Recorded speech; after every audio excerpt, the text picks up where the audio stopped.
Olá, seja bem-vindo à leitura da Bíblia 365. Hoje vamos continuar no dia 23 de agosto, que é o dia 235. E vamos continuar no livro de Jó, capítulo 8, versículo 1 até o capítulo 11, versículo 20. Então Bildade de Suá respondeu a Jó: Até quando continuará a falar assim? Suas palavras parecem um vendaval. Acaso Deus perverte o que é justo? O Todo-Poderoso distorce o que é certo? Certamente seus filhos pecaram contra ele e por isso receberam o castigo devido. Mas se você buscar a Deus e clamar ao Todo-Poderoso, e se for puro e íntegro, ele sem demora agirá em seu favor e devolverá o que por direito lhe pertence. E embora tenha começado com pouco, no final você terá muito. Pergunte às gerações anteriores, atente à experiência dos antepassados, pois nós nascemos ontem e nada sabemos. Nossos dias na terra passam como uma sombra, mas os que vieram antes de nós o instruirão. Eles lhe ensinarão a sabedoria de outrora. Pode o papiro crescer fora do brejo? O junco se desenvolve sem água? Quando ainda estão florescendo antes de ser cortados, começam a secar mais depressa que a grama. O mesmo acontece com todos que esquecem de Deus. As esperanças do ímpio se evaporam, a confiança dele está por um fio. Apoia-se numa teia de aranha, busca segurança no lar, mas ela não durará. Tenta agarrá-la com força, mas ela não permanecerá. O ímpio é como a planta verdejante, que cresce ao sol. Seus ramos se espalham pelos jardins, suas raízes se aprofundam por entre um montão de pedras. E no leito de rocha se firmam. Mas, quando a planta é arrancada, é como se nunca houvesse existido. Esse é o fim de sua vida, e do solo brotam outras plantas que tomam seu lugar. Mas uma coisa é certa, Deus não rejeitará o íntegro, nem estenderá a mão do perverso. Voltará a encher sua boca de riso e seus lábios de gritos de alegria. Os que odeiam você serão cobertos de vergonha, e o lar dos perversos será destruído. Então Jó falou novamente: Sim, eu sei que tudo isso é verdade de modo geral, mas como alguém pode ser inocente aos olhos de Deus? Se uma pessoa quisesse levar Deus ao tribunal, acaso poderia lhe responder uma vez em 1000? Pois Deus é muito sábio e poderoso, quem alguma vez o enfrentou e saiu vencedor? Ele move montanhas sem dar aviso e em sua ira as põe para baixo. Sacode a terra de seu lugar, faz tremer seus alicerces. Se ele ordena, o sol não nasce e as estrelas não brilham. Ele sozinho estendeu os céus e marcha sobre as ondas no mar. Criou todas as estrelas, a Ursa e o Órion, as Pleiades e as constelações do sul. Ele faz grandes coisas, maravilhosas demais para entender, e realiza milagres incontáveis. Quando se aproxima de mim, não posso vê-lo. Quando passa, não percebo sua presença. Se ele toma a força, quem o fará devolver? Quem ousa perguntar o que está fazendo? E Deus não refreia sua ira. Até os monstros marinhos são esmagados sob seus pés. Quem sou eu então para tentar responder a Deus ou mesmo argumentar com ele? Ainda se fosse inocente, seria incapaz de me defender. Poderia apenas implorar por misericórdia ao meu juiz. E mesmo que eu o chamasse e ele me respondesse, não acredito que me daria atenção, pois ele me ataca com uma tempestade. E sem motivo me fere repetidas vezes. Não permite que eu recupere o fôlego, mas enche minha vida de amargura. Se é uma questão de força, ele é o forte. Se é uma questão de justiça, quem ousa levá-la ao tribunal? Embora eu seja inocente, minha própria boca me declararia culpado. Embora eu seja íntegro, ele provaria que sou perverso. Sou íntegro, mas isso não faz a diferença para mim. Desprezo minha vida.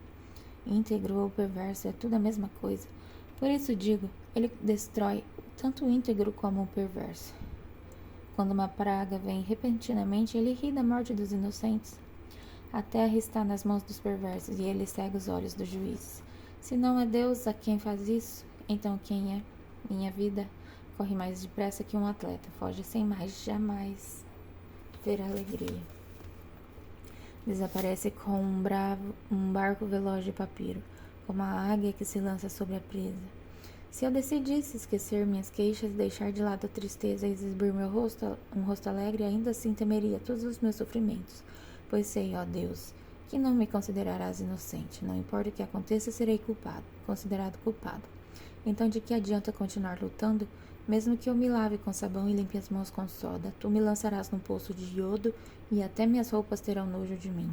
Deus não é ser humano como eu, não posso discutir com ele nem levá-lo ao tribunal. Se ao menos houvesse um mediador entre nós, alguém que nos aproximasse um do outro, ele afastaria de mim o castigo de Deus, e eu já não viveria aterrorizado. Então falaria com ele sem medo, mas sozinho. Não consigo fazê-lo. Estou cansado de minha vida, vou me queixar abertamente. Minha alma amargurada precisa se expressar. Direi a Deus: não apenas me condenes, dize-me que acusações tem contra mim. Que vantagem tens em me oprimir? Por que me rejeitas se eu sou tua obra de tuas mãos, enquanto sorris para as tramas dos perversos? Acaso teus olhos são como os nossos? Vês as coisas como um ser humano qualquer? Tua vida é tão breve como a nossa? Vives tão pouco como um homem que precisa sem demora investigar minha culpa e procurar meu pecado. Embora saibas que não sou culpado, não há quem possa livrar-me de tuas mãos. Tu me formaste com tuas mãos, tu me fizeste, e no entanto me destrói por completo. Lembra-te que do barro me fizeste. Acaso me farás voltar tão depressa ao pó? Tu guiaste minha concepção e me moldaste no ventre materno. Com carne e pele me vestiste, e me teceste com os ossos com meus tendões. Tu me deste vida e me mostraste teu amor, e com teu cuidado me preservaste. Teu verdadeiro motivo, porém, tua real intenção era me vigiar, e se eu pecasse, não perdoar minha culpa. Se sou culpado, pior para mim, e mesmo que eu seja inocente, não posso manter a cabeça erguida, pois estou cheio de vergonha e sofrimento. Se mantém a cabeça erguida, tu me caças como leão e manifesta contra mim teu imenso poder. Repetidas vezes depões contra mim. Sobre mim derramas tua ira crescente e me atacas como um exército após o outro. Por que então me tirastes do ventre de minha mãe? Por que não me deixaste morrer antes de vir ao mundo? Seria como se eu nunca tivesse existido, iria direto do ventre para o túmulo. Restam-me apenas alguns dias, por favor, deixe-me em paz, para que eu tenha um instante de alívio antes de partir para a terra da escuridão e densas sombras, para nunca mais voltar. É uma terra escura como a meia-noite, terra de profunda escuridão e desordem, onde até mesmo a luz é escura como a meia-noite. Então Zofar de Naamá respondeu a Jó: não haverá resposta a essa torrente de palavras? Uma pessoa inocentada só por falar muito? Devem todos calar-se enquanto você continua a tagarelar? Quando zomba de Deus, ninguém o repreenderá? Você afirma: minhas crenças são puras e sou limpo aos olhos de Deus. Se ao menos Deus se pronunciasse e lhe dissesse o que pensa, se ao menos lhe revelasse os segredos da sabedoria, pois a verdadeira sabedoria não é coisa simples. Escute, Deus sem dúvida está castigando muito menos do que você merece. Acaso você pode desvendar o mistério de Deus e descobrir tudo sobre o Todo-Poderoso? Esse conhecimento é mais alto que os céus, e o que você pode fazer? É mais profundo que o abismo, e o que você pode saber? É mais vasto que a terra e mais amplo que o mar. Se Deus passa e prende alguém ou convoca o tribunal, quem pode detê-lo? Pois ele conhece os falsos e registra seus pecados. É tão impossível um tolo tornar-se sábio como um jumento selvagem dar à luz a uma criança. Se ao menos você preparasse o coração e levantasse as mãos a Deus em oração, livre-se de seus pecados e deixe a maldade para trás. Então seu rosto se iluminará com inocência. Você será forte e não terá medo. Você se esquecerá de seus sofrimentos, serão como as águas passadas. Sua vida será mais luminosa que o meio-dia. Até a escuridão será clara como o amanhã. Você se sentirá seguro, pois terá esperança. Estará protegido e descansará tranquilo, sem medo de se deitar. E muitos buscarão sua ajuda. Os perversos, porém, ficarão cegos sem ter para onde fugir. Sua única esperança será a morte. Agora em 1 Coríntios, capítulo 15, versículo de 1 a 28. Agora, irmãos, quero lembrá-los das boas novas que lhes anunciei anteriormente. Vocês a receberão e nelas permanecem firmes. São essas boas novas que os salvam se continuarem a crer nessa mensagem como lhes anunciei, do contrário sua fé é inútil. Eu lhes transmiti o que era mais importante e o que também me foi transmitido. Cristo morreu por nossos pecados, como dizem as Escrituras. Ele foi sepultado e ressuscitou no terceiro dia, como dizem as Escrituras. Apareceu a Pedro e mais tarde às 12. Depois disso, apareceu a mais de 500 irmãos de uma só vez, a maioria dos quais ainda está viva, embora alguns já tenham adormecido. Mais tarde apareceu a Tiago e posteriormente a todos os apóstolos. Por último, apareceu também a mim, como se eu tivesse nascido fora do tempo, pois sou o mais insignificante dos apóstolos. Aliás, nem sou digno de ser chamado apóstolo, pois persegui a igreja de Deus. O que agora sou? Porém, deve-se inteiramente à graça de que Deus derramou sobre mim e que não foi inútil. Trabalhei com mais dedicação que qualquer outro apóstolo e, no entanto, não fui eu, mas Deus que, em sua graça, operou por meu intermédio. Logo, não faz diferença se eu prego ou se eles pregam, pois todos nós anunciamos a mesma mensagem, na qual vocês já creram. Pois bem, se proclamamos que Cristo ressuscitou dos mortos, por que alguns de vocês afirmam não haver ressurreição dos mortos? Pois se não existe ressurreição dos mortos, Cristo não ressuscitou, e se Cristo não ressuscitou, nossa pregação é inútil, e a fé que vocês têm também é inútil. Então estamos todos mentindo a respeito de Deus, pois afirmamos que Ele ressuscitou a Cristo. Mas se não existe ressurreição dos mortos, isso não pode ser verdade. E se não existe ressurreição dos mortos, então Cristo também não ressuscitou. E se Cristo não ressuscitou, a fé que vocês têm é inútil, e vocês ainda estão em seus pecados. Nesse caso, todos que adormeceram crendo em Cristo estão perdidos. Se nossa esperança em Cristo vale apenas para esta vida, somos os mais dignos de pena em todo o mundo. Mas Cristo de fato ressuscitou dos mortos. Ele é o primeiro fruto da colheita de todos que adormeceram. Uma vez que a morte entrou no mundo por meio de um único homem, agora a ressurreição dos mortos começou por meio de um só homem. Assim como todos morremos em Adão, todos que são de Cristo receberão uma nova vida. Mas essa ressurreição tem uma sequência. Cristo ressuscitou como o primeiro fruto da colheita, e depois todos que são de Cristo ressuscitarão quando ele voltar. Então virá o fim, quando ele entregará o reino a Deus, o Pai, depois de ter destruído todos os governantes e autoridades e todo o poder, pois é necessário que Cristo reine até que tenha colocado todos os seus inimigos debaixo de seus pés. E o último inimigo a ser destruído é a morte, pois as Escrituras dizem: Deus pôs todas as coisas sob a autoridade dele. Claro que quando se diz que todas as coisas estão sob a autoridade dele, isto não inclui aquele que conferiu esta autoridade a Cristo.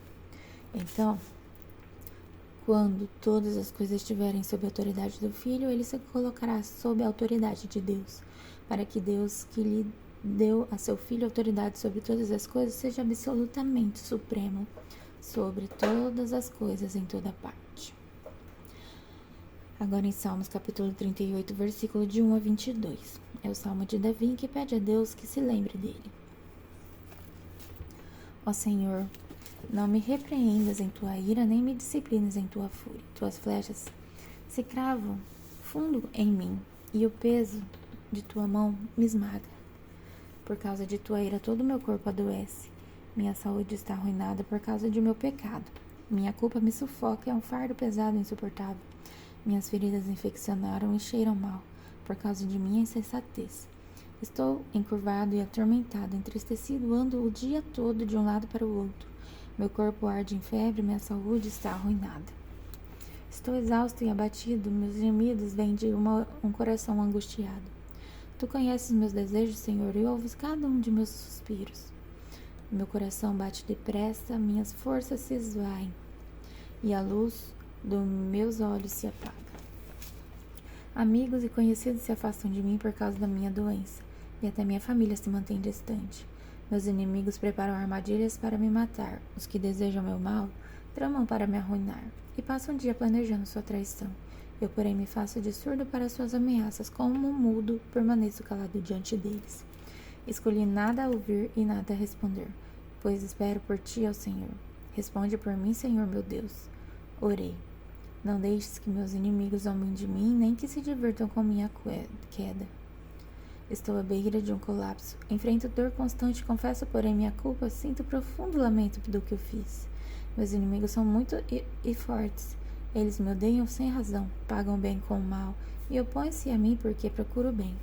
Não me abandone, Senhor, não permaneças distante de meu Deus. Vem depressa me ajudar, ó Senhor, meu Salvador. E agora em Provérbios capítulo 21, versículo de 28 a 29. A testemunha falsa será morta. A testemunha confiável terá permissão de falar. A teimosia do perverso transparece em seu rosto, mas o justo pensa antes de agir. Até amanhã, no dia 236.